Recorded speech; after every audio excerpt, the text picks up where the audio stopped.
Hello everyone, कैसे हैं आप सब लोग। तो आज फिर से मैं आपके सामने हूँ अपना टॉपिक नार्सिसिस्टिक पर्सनालिटी डिसऑर्डर के ऊपर।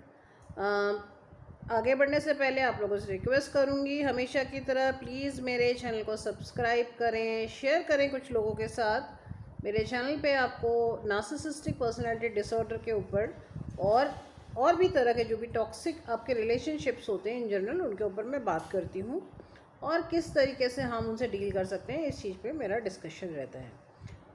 अगर आपके लाइफ में कोई भी पर्सनालिटी डिसऑर्डर वाला इंसान है तो आप लोग एक्सपर्ट साइकोलॉजिस्ट की एडवाइस भी ज़रूर लें। और आपका एक एक सब्सक्रिप्शन, आपका एक एक लाइक मेरे लिए मैटर करता है, क्योंकि कहीं ना कहीं ये मुझे दिखाता है कि मैं लोगों तक पहुंच पा रही हूँ। क्योंकि मैं तो यहाँ बैठ कर के बना रही हूँ, बट मेन है कि मैं लोगों तक पहुँच पाऊँ, ज़्यादा से ज़्यादा लोगों तक पहुँच पाऊँ। ये मेरा मेन मोटिव है। स्टार्ट करते हैं। आज का जो टॉपिक है वो है कि हम नार्सिसिस्ट को एक्सेप्ट ही नहीं कर पाते। नार्सिसिस्टिक पर्सनालिटी डिसऑर्डर वाला अगर कोई भी इंसान हमारे साथ होता है तो पहली चीज़ जो हमारे लिए सबसे मुश्किल होती है और जो चीज़ हमको आगे नहीं बढ़ने देती और जो कि हमको उस रिलेशनशिप में बांध के रख देती है या हम उसमें उलझ जाते हैं और अपनी ज़िंदगी भूल जाते हैं, वो है एक्सेप्टेंस। हम ये एक्सेप्ट ही नहीं कर पाते कि दुनिया में इस तरह के लोग हो सकते हैं। हम उसको बदलने की कोशिश करते रहते हैं। हम पूरा जी जान लगा देते हैं कि वो बदल जाए, वो हमको समझने लग जाए, वो हमसे बात करने लग जाए, वो हमारी फीलिंग समझने लग जाए।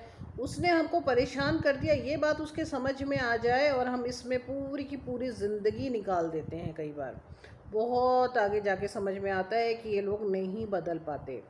ये सबसे बड़ी मुश्किल है कि एक्सेप्ट नहीं करते, एक्सेप्टेंस नहीं है।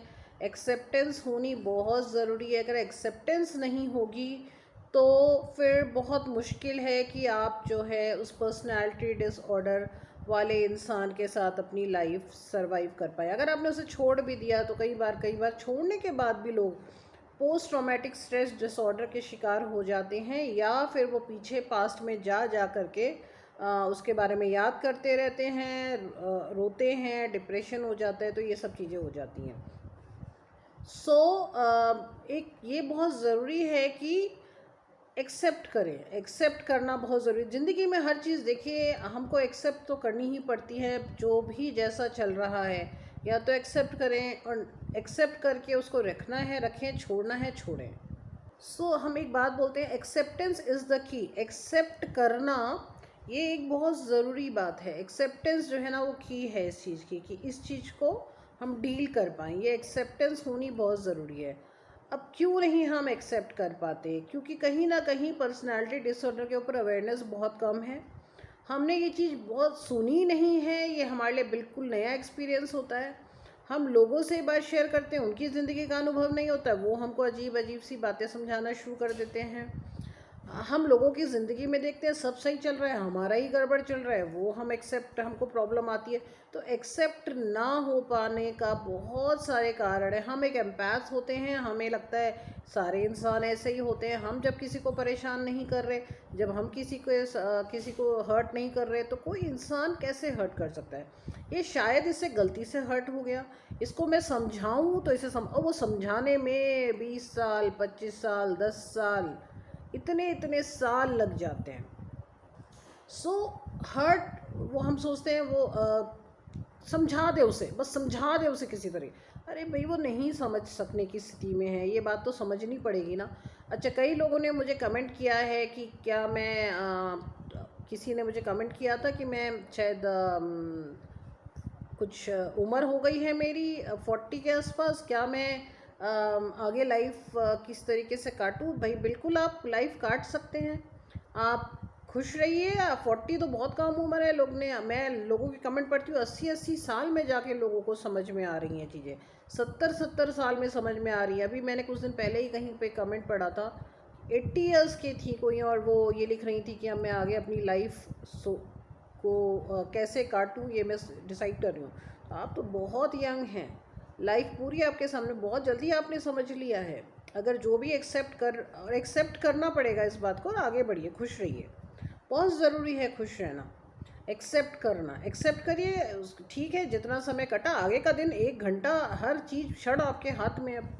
बहुत समझदारी से चलना पड़ता है हमको इस दुनिया में, और ख़ासकर अगर आपके लाइफ में नार्सिसिस्टिक पर्सनालिटी डिसऑर्डर वाला है, तब तो सारी जिम्मेदारी आप ही के ऊपर आ चुकी है।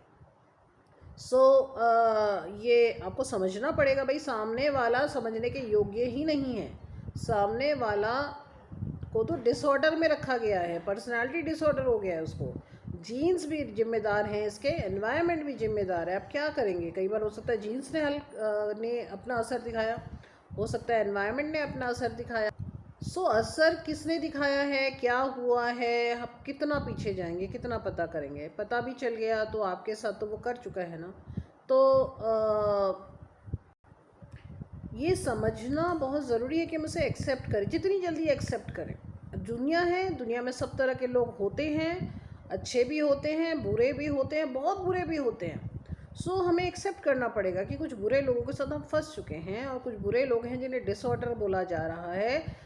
देखिए, उनके प्रति नफ़रत रखेंगे तो भी आपका ही नुकसान है, नफ़रत घूमती रहेगी दिमाग में।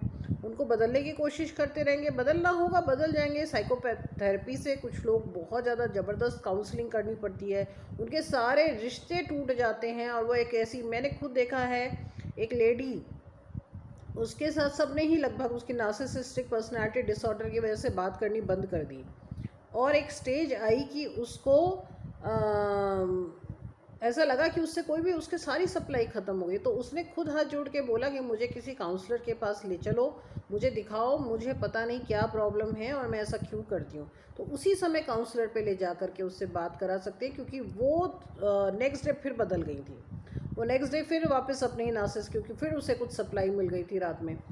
सप्लाई, आप ये मत सोचिए सिर्फ इंसान के रूप में होती है, सप्लाई एक जानवर से भी ले लेते हैं, वो पेट से भी सप्लाई ले लेते हैं। सप्लाई तो उन्हें कहीं से भी मिल सकती है। तो ये एक तरीका है कि आप जितना उनको उनके साथ उनका करते जाएंगे ना, आप एक्चुअली उसको बढ़ावा दे रहे हैं, उनकी प्रॉब्लम को। आप उनकी बीमारी को, उनके डिसऑर्डर को बढ़ा रहे हैं। बीमारी तो नहीं है, डिसऑर्डर है, बढ़ा रहे हैं उसके डिसऑर्डर को, क्योंकि वो जिद्दी है, आप उसका जिद मान रहे हैं, डिसऑर्डर बढ़ रहा है। उसको मजबूर होने दीजिए, मत मानिए उसका सारा जिद। मुश्किल तो है, पर धीरे धीरे धीरे कहीं ना कहीं उनको ये एक्चुअली लाइफ में बहुत बार ये हो चुका होता है उनके, तो ये जानते तो हैं वो कि वो गलत कर रहे हैं। उनको पता होता है कि हम दुनिया से अलग चल रहे हैं, बहुत गलत कर रहे हैं, पर आदतन इतनी बुरी आदत उनको पड़ चुकी होती है कि वो बदल ही नहीं सकते। पूरा पर्सनालिटी डिसऑर्डर में आ चुका होता है। ये प्रॉब्लम आती है। तो मैं ये सब क्यों बता रही हूँ कि आप उस चीज़ को जब भी मेरा टॉपिक स्टार्ट था एक्सेप्टेंस, हम ये चीज़ को एक्सेप्ट कर सकें, हम इस चीज़ को मान सकें। तो भैया देखिए, ये ऐसा है, इंसान है, वो बिल्कुल डिसऑर्डर बिगड़ चुकी है उनकी, और उनको डिसऑर्डर की है, बहुत ही जिद्दी हो चुके हैं वो। अब आप एक बात बताइए, अब आप जिद्दी इंसान का जिद्द पूरा करते रहेंगे तो आप क्या कर रहे हैं? अपने लिए भी बुरा, उसके लिए भी बुरा। उसको थोड़ा इंट्रोस्पेक्ट करने, जिद पूरी थोड़ी नहीं करेंगे, अंदर झांकेगा, वो मजबूर हो जाएगा अपने अंदर झांकने के लिए। लड़ाई नहीं करनी है, कुछ समझाने की कोशिश नहीं कर, लड़ेंगे तो देखिए उससे भी नुकसान है। अगर कोवर्ट होगा तो, या बॉर्डर लाइन होने की टेंडेंसी है, तो देखिए फिर आपके लिए सिर दर्द। ओवर्ट होगा, उल्टा आपके ऊपर चिल्लाएगा। या तो आप इतने स्ट्रांग हो कि आप उसको डील कर पाएँ, उसका हल्ला गुल्ला, और नहीं तो आप अपनी लाइफ को ट्रैक में करिए, एक्सेप्ट करिए, ऐसा ही है ये इंसान। अब रहना है तो रहिए, पर उसको अगर आपने उसकी जिद नहीं मानी, वो मजबूर हो जाएगा इंट्रोस्पेक्ट करने के लिए। है तो इंसान ना कहीं अंदर झांकेगा जरूर। सारे रिश्ते उसके बंद हो जाएंगे ना, सप्लाई ख़त्म हो जाएगी, झांकते हैं अपने अंदर, ये झांकेंगे अपने अंदर। शायद आपके पास आए कि यार पता नहीं मुझे क्या प्रॉब्लम है, तुरंत ले जाइए काउंसलर के पास। कोई एक्सपर्ट काउंसलर आपको ढूंढना पड़ेगा। हर कोई काउंसलर इस चीज़ को नहीं डायग्नोज ही नहीं कर पाते ढंग से। एक्सेप्टेंस इज़ द की पहली चीज़ है, एक्सेप्ट करें। इस एक्सेप्टेंस पे मैं और भी वीडियोस लेके आऊँगी, क्योंकि ये सबसे मुश्किल टॉपिक है, एक्सेप्ट करना। एक्सेप्ट कर लिया, आपकी आधे से ज़्यादा जीत आपकी हासिल हो गई, चाहे वो कैसा भी रहे, चाहे आपकी मानसिक आप कैसे भी रहें। बट ये है कि एक्सेप्टेंस, तब आपको शांति लगेगी अंदर से। इस पे और वीडियोस लेके आऊँगी एक्सेप्टेंस के ऊपर। एंड आप लोग मेरे चैनल को सब्सक्राइब करिए, शेयर करिए। आप लोग किस तरह के वीडियोस चाहते हैं, क्या टॉपिक्स लेके आऊँ मैं, कमेंट में करिए। मैं आप सबके टॉपिक्स के आपके सबके कमेंट पढ़ती हूँ, जवाब नहीं दे पाती हूँ, आपके जवाब मैं वीडियोस में ही देने की कोशिश करती हूँ। मैं यहाँ पे देखिए कुछ लोग के मैंने बताए, कमेंट के ऊपर भी मैंने डिस्कस किया, तो मैं कमेंट्स भी डिस्कस करती हूँ, पढ़ती मैं सारे कमेंट्स हूँ और मैं सोचती हूँ उनके ऊपर नेक्स्ट वीडियो में डिस्कस करूँ। अभी जो कमेंट्स मुझे लगेंगे आंसर के लायक, तो मैं उन कमेंट्स को बोलूँगी, पढ़ूँगी और मैं उसके ऊपर आंसर भी दूँगी। आप चाहें तो मैं नाम लूँ, आप चाहें तो मैं उस कमेंट का नाम ना लूँ, आप मुझे बता सकते हैं।